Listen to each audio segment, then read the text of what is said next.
Baik, Assalamualaikum warahmatullahi wabarakatuh. Anak-anak, bagaimana kabarnya? Pada kesempatan kali ini kita akan menyimak video edukasi yang bermanfaat untuk pembelajaran kali ini. Jangan lupa untuk tetap semangat belajar dan jaga kesehatan dan simak video berikut ini.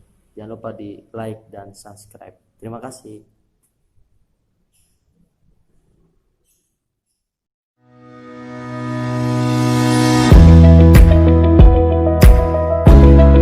Baik, Assalamualaikum warahmatullahi wabarakatuh. Pada kesempatan kali ini kita akan belajar pada tema 3, yaitu subtema 1.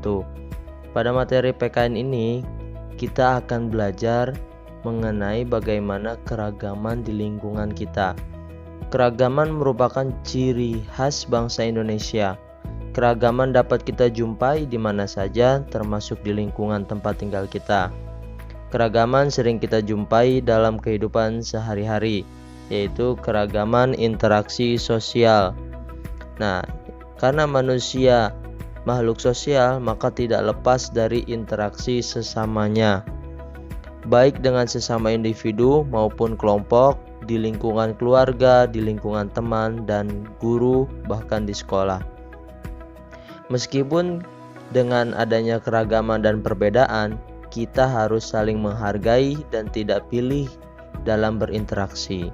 Kita dalam berinteraksi dalam keberagaman dan bentuk kerja kelompok seperti kerja bakti di lingkungan masyarakat dan belajar kelompok dengan teman sekelas.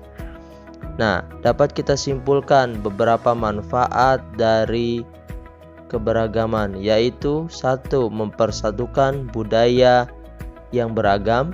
2. Pekerjaan berat menjadi ringan. 3. Pekerjaan cepat terselesaikan. 4. Dapat bertukar ide dan anggota lainnya. 5. Dapat saling melengkapi kekurangan masing-masing. Nah, itu adalah salah satu materi yang kita pelajari dari tentang keberagaman di lingkungan kita. Baik, untuk materi selanjutnya yaitu mengenai iklan. Iklan merupakan suatu pesan tentang keunggulan suatu produk, barang, atau jasa yang bertujuan untuk mengajak pembaca atau pendengar untuk menggunakannya.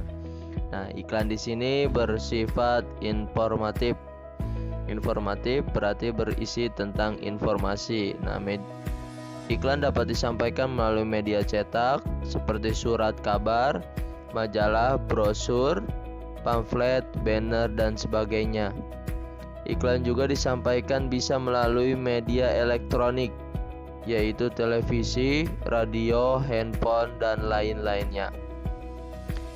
Nah, salah satu ciri dalam iklan yaitu adalah yang pertama menarik, yang kedua yaitu mudah diingat. Nah, salah satu ciri yang selanjutnya, iklan juga memiliki kata-kata inti, yaitu yang disebut dengan kata-kata kunci. Nah, kata kunci juga harus disesuaikan dengan gambar dan kalimat yang digunakan. Ciri kalimat yang digunakan pada iklan, yang pertama, 1. Bersifat persuasif atau mengajak. Yang kedua, kalimatnya digunakan mudah diingat.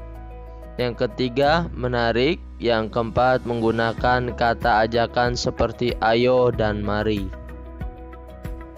Nah, iklan juga sangat bermanfaat untuk media promosi, baik iklan masyarakat ataupun produk. Baik, untuk selanjutnya yaitu kita mengenai organ pencernaan pada makhluk hidup. Nah, Bapak ingin bertanya, manusia ataupun hewan selain bergerak dan bernapas, ternyata makhluk hidup memerlukan makanan. Tanpa makanan, makhluk hidup tidak mempunyai energi ataupun tenaga. Makanan yang masuk ke dalam tubuh makhluk hidup melalui sebuah proses, dan ketika sudah masuk dalam tubuh, makanan tersebut diolah oleh organ pencernaan. Nah, sebagai contoh, pencernaan hewan berbeda-beda dengan manusia. Sistem pencernaan hewan yaitu ada herbivora dan karnivora. Nah, contoh sebagai berikut proses pencernaan makanan pada makhluk.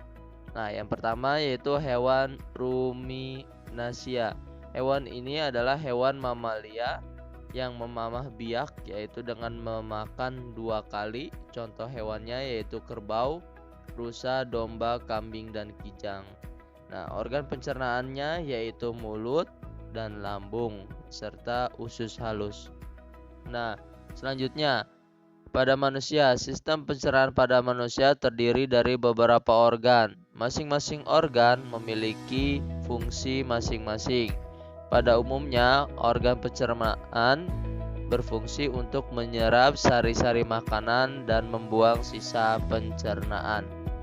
Berikut proses pencernaan pada tubuh manusia. Yang pertama, makanan masuk melalui mulut, dipotong dan dikunyah oleh gigi. Yang kedua, makanan yang telah dikunyah masuk ke kerongkongan, dan ke kerongkongan bergerak dengan gerak paristastik dengan meremas-remas makanan. Dan selanjutnya, makanan dari kerongkongan tersebut menuju lambung. Yang keempat, setelah makanan dicerna lambung, makanan diserap sari-sarinya. Dan yang kelima, yaitu sisa-sisa makanan diproses serta dibuang melalui anus, dan itu merupakan proses pencernaan pada manusia. Jika ada yang ingin ditanyakan, tulis di kolom komentar. Baik, untuk selanjutnya yaitu mengenai materi interaksi manusia dengan lingkungan. Seorang individu harus melakukan interaksi dengan orang lain untuk memenuhi kebutuhannya. Interaksi sosial adalah hubungan-hubungan sosial yang berupa hubungan satu individu dengan individu lainnya dan individu kelompok dengan kelompok lainnya. Interaksi sosial sangat penting bagi kehidupan manusia, karena manusia adalah makhluk sosial yang tidak bisa hidup tanpa orang lain. Dalam memenuhi kebutuhannya, manusia harus berinteraksi sosial dengan lingkungannya. Contohnya, anak-anak manusia membutuhkan makanan seperti padi. Untuk mendapatkan padi, manusia harus berinteraksi dengan lingkungan berupa sawah. Manusia juga harus berinteraksi dengan petani. Interaksi manusia dengan lingkungan itu terjadi secara alami, yaitu berbagai kegiatan ekonomi dalam pemenuhan kebutuhan manusia melalui interaksi lingkungan bergantung pada lingkungan masing-masing, lingkungan alam masing-masing. Baik, untuk selanjutnya yaitu materi mengenai alat musik. Alat musik yang tidak memiliki nada, anak-anak, disebut dengan alat musik ritmis. Alat musik ritmis biasanya dimainkan dengan cara dipukul atau digoyangkan. Alat musik ritmis dapat menggunakan benda-benda yang ada di sekitar, baik pensil, beras, biji-bijian, batu kerikil, dan botol bekas.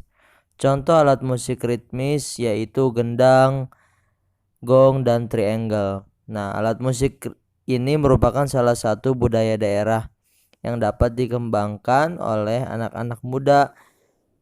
Maka dari itu kita wajib menjaganya agar budaya itu akan terus lestari.